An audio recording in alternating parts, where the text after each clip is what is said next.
kulanti wacan oo wanaagsan saaxiib yaal dhamaantiinba meel waliba joogtaan iyo si waliba inoo maqashaan ku soo dhawaada barnaamij wareedkayga qodobada aad daawan doontaan saaxiib yaal waxa kamid noqonaya jabhadda xureynta shacabka Tigreega oo sheegay inay gabi ahaanba doonayaan inay joojiyaan dagaalada isla markaana ay wada hadal u diyaar garoobeen balse abi uu taasi doonayo waxa ay leeyihiin isirkeyna ayaa la doonayaa in la dabar jaro jabhadda xureynta Tigreegana waxa ay iskaga baxeen magaalooyinka Disay Kumbaljo iyo sidoo kale magaalooyin kale kadib godoomin ay ku sameeyeen ciidanka militariga Ethiopia qodobada kalena saaxiib yaal waxa kamid noqonayo barnaamij wareedkayga ku daawan doontaan sawirro muujinayo fadhiisimihii laga qabsaday kooxda falaagada ah TPLF oo lagu baahiyay baraha bulshada saaxiib yaal qodobada iyo qodobo kale aan idin soo gudbin doonaa waxaan idin leenahay saaxiib yaal soo dhawaada halkan waa barta ay YouTube ku leenahay Banika Production waxaan idinka codsanaynaa inaad subscribe inoo saartaan muuqaalkan like iyo share ay dhahdaan saaxiib yaal qaybta hoose comment-iga aragtidiina aad inagu la wadaagtaan waa maasantiin saaxiib yaal waxaan ku bilaabayaa jabhadda xureynta shacabka Tigreega ee TPLF ayaa waxa ay warqado u direen UN-ka midowga Yurub midowga Afrika waxayna ku sheegeen in sifayn lagu wado iyagoo xusay in magaalooyinkooda iyo fadhiisimihii ciidamadooda laga burburiyay diyaaradaha aan duuliyaha lahayn ee droniska kooxda TPLF waxay sheegtay in xilli hore ay diyaar u ahaayeen wada hadallo bilaa shuruud ah balse Abiy Ahmed ra'iisul wasaaraha dalka Ethiopia uu talaabadaasi diiday waa sida ay hadalka u dhigeen waxay sheegeen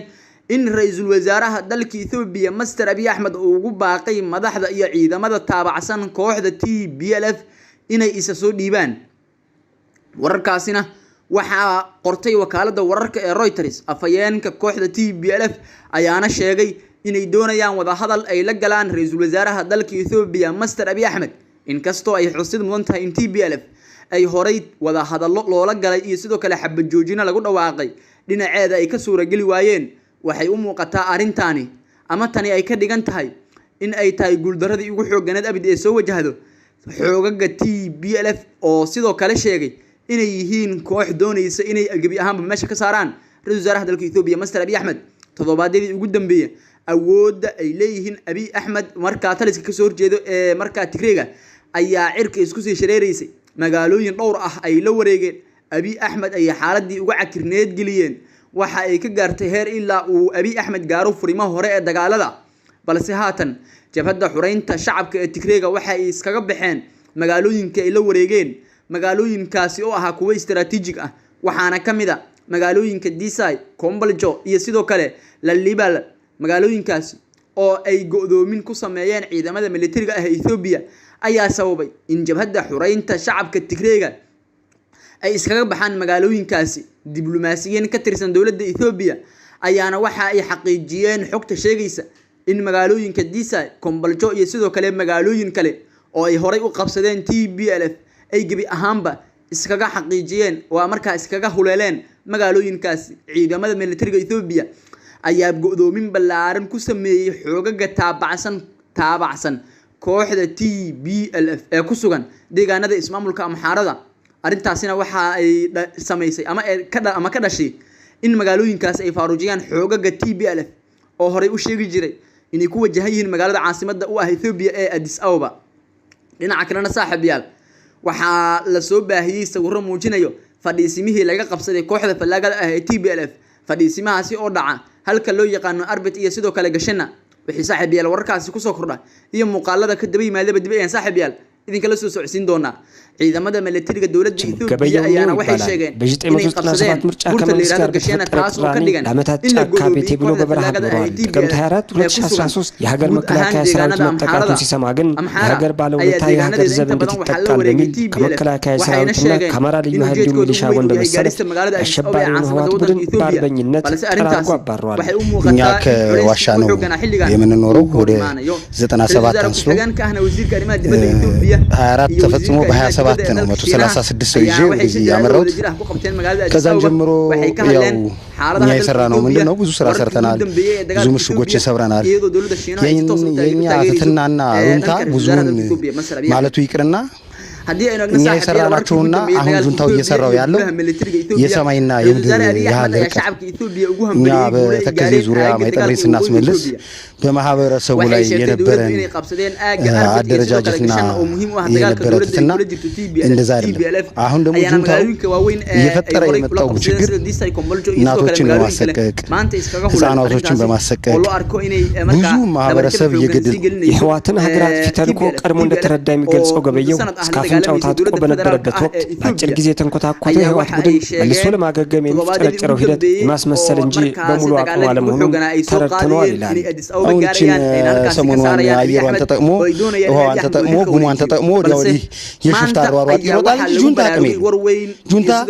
ያን ሁሉ ማቴሪያል ያን ሁሉ መሳሪያ ያን ሁሉ የኢትዮጵያን ገንዘብ አጋፎ እንኳን ተደብቆ እያለ 3 ሳምንት አልፈጀብንም። አሁን 3 ቀን ይፈጃል ብዬ የጁንታ አቅም አላስብም። ተሰጠውን የጾና ጊዜ ወደ ኋላ saddex maalin si xariir furinta hore ee dagaalka uu ku sugan yahay dagaaladan uu hogaaminayo in isbedel weyn la dareemay isbedelkaasi oo in marka TPLF ay sheegeen in cunaqabatayn la saaray isir gooyn lagu sameeynayo arintaasina ay ka soo horjeedo xeerarka caalamiga ah waxa xisad mudan in markii wadan dagaal uu ka dhacayo dawladaha iyo sidoo kale quwadaha caalamka ama sharciyada caalamku ba aysan taageersanin in la isir gooyo koox sida daradeed TPLF waxa ay markaasi ku micisiibanaysaa in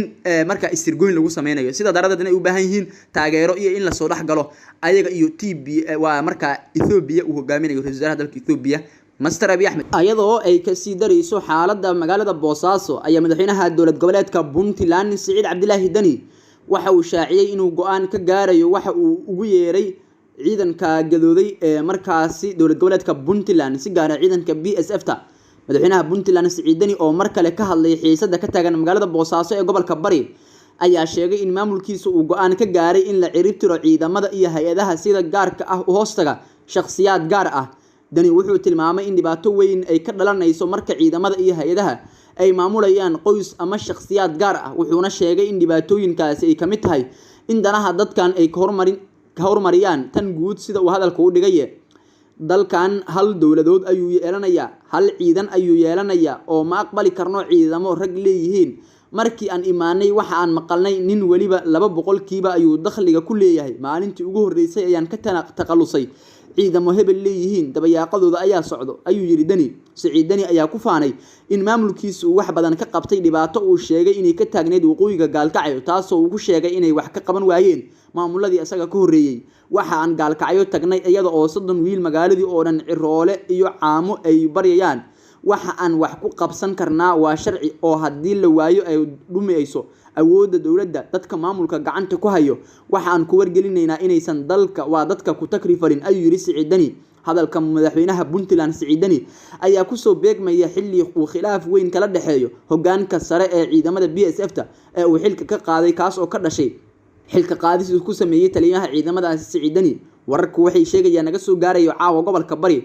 in wali xiisad xooggan ay ka taagan tahay gudaha magaalada Boosaaso ee xarunta gobolkaasi taas oo u dhaxaysay madaxweynaha maamulka Puntland iyo saraakiisha ciidamada BSF-ta ilo dadka deegaanka ah ayaa inoo sheegay in dhaqdhaqaaq hor leh xalay ilaa iyo haatan uu ka soconayo ama laga dareemayo magaalada taas oo ay wadaan ciidamada labada dhinac wararku waxay intaas sidoo kale ku darayaan ama ay sheegayaan in qaar ay barakaceen guryahooda dadka qaarna ay wali ku sugan yihiin gudaha magaalada kadib markii ay sii kortay cabsida laga qabo in dagaalku uu xoog oo markaasi halkaasi ka qarxo xaaladda ayaa ka sii dartay markii Dani uu ciidamo hor leh ku daabulay gudaha magaalada Boosaaso halka dhankooda ay dhufaysyo magaalada ka dhaxay sameysteen ciidamada BSF-ta guud ahaan saaxiibayaal barnaamij wareedkayga ku saabsanaa xaaladda dalka Ethiopia waanaga inta wamaasintiin saaxiibayaal barnaamij wareedkayga share gareeyo muuqaalkan bulshada Soomaaliyeed la wadaaga wassalaamu calaykum waraxmatullaahi tacaala wa barakaatuh